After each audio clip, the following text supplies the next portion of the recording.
आगामी लोकसभा निवडणुकीच्या पार्श्वभूमीवर जिल्ह्यातील कायदा व सुव्यवस्था अबाधित ठेवणे तसेच सर्व प्रकारच्या अवैध धंद्यांचे समूळ उच्चाटन करण्यासाठी नाशिक ग्रामीण जिल्हा पोलीस अधीक्षक विक्रम देशमाने यांच्या आदेशान्वये जिल्ह्यातील सर्व पोलीस ठाणेनिहाय कारवाई करण्यात येत आहे। त्या अनुषंगाने स्थानिक गुन्हे शाखेच्या पथकाने दिनांक 7 मार्च रोजी सिन्नर शहरातील आणखी एका इसमावर अवैध शस्त्र बाळगल्याप्रकरणी कारवाई केली आहे।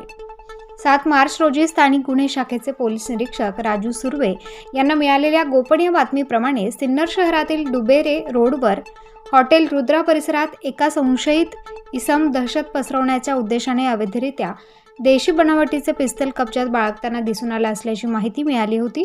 त्यानुसार स्थानिक गुन्हे शाखेच्या पथकाने सिन्नर ते डुबेरे रोडवर हॉटेल रुद्रा परिसरात सापळा रचून संशयित ज्ञानेश्वर उर्फ निलेश रामभाऊ शिंदे वय वर्षे 43 राहणार ढोकी फाटा काळेमळा सिन्नर यास पाठलाग करून ताब्यात घेतले। सदर इसमाची अंगझडती घेतली असता त्याच्या कब्जात एक देशी बनावटीचे पिस्तल व 2 जिवंत काडतुसे मिळून आली।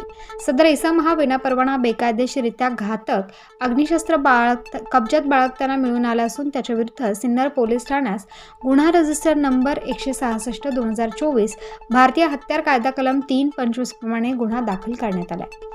यातील ताब्यात घेतलेला इसम ज्ञानेश्वर उर्फ निलेश रामभाऊ शिंदे हा सराईत गुन्हेगार असून त्याच्यावर यापूर्वी अनेक गुन्हे दाखल असल्याचे निष्पन्न झाले आहे। स्थानिक गुन्हे शाखेच्या पथकाने गेल्या 4 दिवसांपूर्वी देखील सिन्नर शहरातील हॉटेल शाहू परिसरातून अवैधरित्या अग्निशस्त्र बाळगणाऱ्या इसमास ताब्यात घेऊन कारवाई केली होती।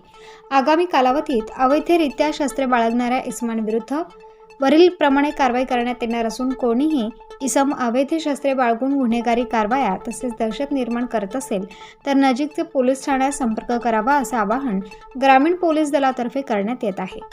नाशिक ग्रामीण जिल्हा पोलीस अधीक्षक विक्रम देशमाने, अपर पोलीस अधीक्षक नाशिक ग्रामीण आदित्य मिरखेलकर यांच्या मार्गदर्शन व सूचनांप्रमाणे स्थानिक गुन्हे शाखेचे पोलीस निरीक्षक राजू सुर्वे, सहाय्यक पोलीस निरीक्षक गणेश शिंदे, पोलीस हवालदार नवनाथ सानप, चेतन संवत्सरकर, पोलीस कॉन्स्टेबल विनोद टिळे, गिरीश बागुल, हेमंत गिलबिले, प्रदीप बहिरम यांच्या पथकाने सदर कारवाई केली आहे।